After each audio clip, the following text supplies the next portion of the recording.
बिस्मिल्लाहिर्रहमानिर्रहीम।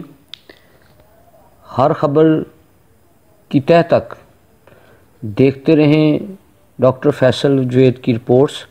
अगर मेरी रिपोर्ट्स आपको पसंद आएँ तो सबसे पहले मेरे चैनल को सब्सक्राइब, लाइक और कमेंट्स और इसको आगे ज़रूर शेयर कीजिएगा, क्योंकि मैं अरसा दराज से इलाके में वॉलंटियर तौर पर काम कर रहा हूँ, इलाके की खिदमत कर रहा हूँ।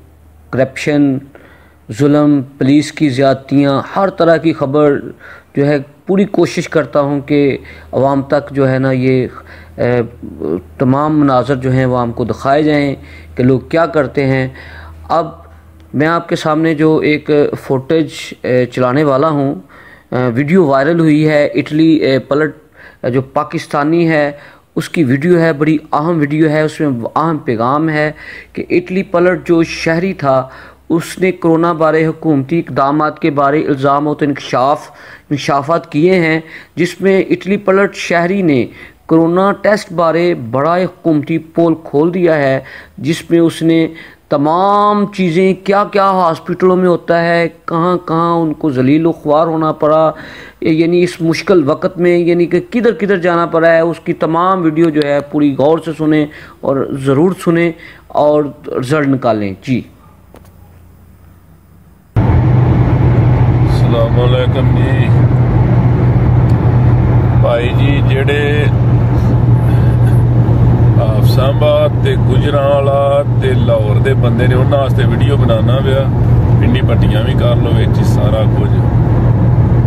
कोई कितले भी करोने दे टेस्ट वास्ते बंदे कोनी जे हुकूमत ने रखे, कितले भी। हाफसाबाद जीरो, कोई शै नहीं। गुजरांवाले जाओ, कोई शै नहीं। सियालकोट कोई शै नहीं। असी लाहौर हुण लाहौर ऐ वेखो, असी लाहौरों हुण वापस आउंदे आ पे। सारे नाल पहलां असी गए हाँ शौकत खानम लैब विच। उन्हां जनाब आख्या कोई बंदा नहीं करदा।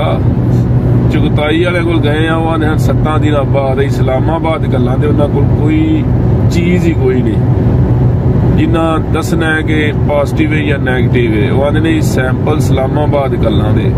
पूरे लाहौर कोई चीज़ नहीं जे जिहदे नाल इन्हां नूं पता लग सके। फिर असी जनाब उन्हां ते यकीन नहीं कीता। असी सर्विस हॉस्पिटल गए हाँ, उत्थे भी उन्हां आख्या पहलां उत्थों वर्का लवो एक, फिर दूसरे पासे घलदे ने उत्थों वर्का लवो, फिर अगे जाओ आंदे ने पहलां उस डॉक्टर नूं चैक कराओ तुसीं इस काबल है हो कि नहीं। वो डॉक्टर जनाब घंटा तुसीं लैन दे विच लगे हो, उत्थे ढेर सारे आवाम आई है करोने वाली। जे तुसीं नहीं भी ना मरीज, तुसीं उत्थे मरीज बन जाओ दे। लैना दे विच 4-5 थावां दे लवा के एंड ते सिर्फ दवाई लिख के मेरे कोल मैं पर्ची पाट छड़ी है तुहानूं विखाणी सी। 4-5 थावां ते चक्कर लवा के दवाई लिख के दे के उत्ते आंदे ने भाई जी अपने घर जाओ, वखरे कमरे दे विच सौ जाओ ते आ दवाई खाओ। जे तुसीं बच गए ठीक है, ना बचे ते अल्लाह वारस।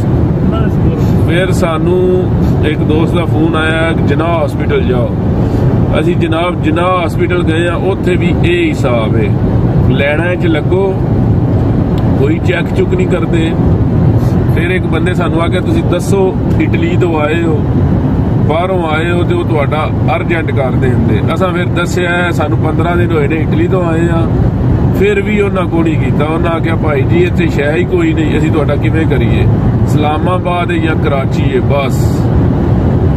ते सारे शौकत खानम हॉस्पिटल भी कोई जे हुंदा पिया। फेसबुक ते वेखीदा ही कि शौकत खानम हॉस्पिटल 9700 रुपया लैके कर रहे ने, वो भी कोई नहीं कर रहे। लिहाजा जेड़े ने ना हाफसाबाद वाले, गुजरांवाले वाले, सियालकोट वाले, लाहौर वाले, इन्हां वास्ते वीडियो चाढ़ना पिया। कोई चीज़ नहीं जे इन्हां कोल हुकूमत ने कोई इंतजाम नहीं जे कीते आ, ना ही कोई टेस्ट दा ते ना ही कोई अगों इलाज दा।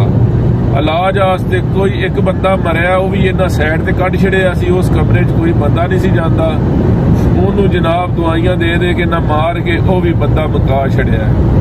लिहाजा कोई झूठ नहीं जे सही है। मैं आप PTI का बड़ा वड्डा सपोर्टर हाँ, ते कोई झूठ नहीं जे, कोई इंतजाम नहीं जे हुकूमत ने कीते आ किसी पासे भी।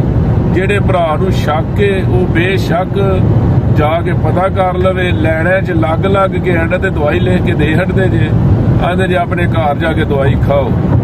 ते बहुत ज्यादा खतरनाक हद तक वध रहा करोना। अपने घर रह के ते आप ही बचना जे। हुकूमत ने कोई इंतजाम नहीं जे कीते, जीरो इंतजाम जे हुकूमत दा। अल्लाह हाफिज़।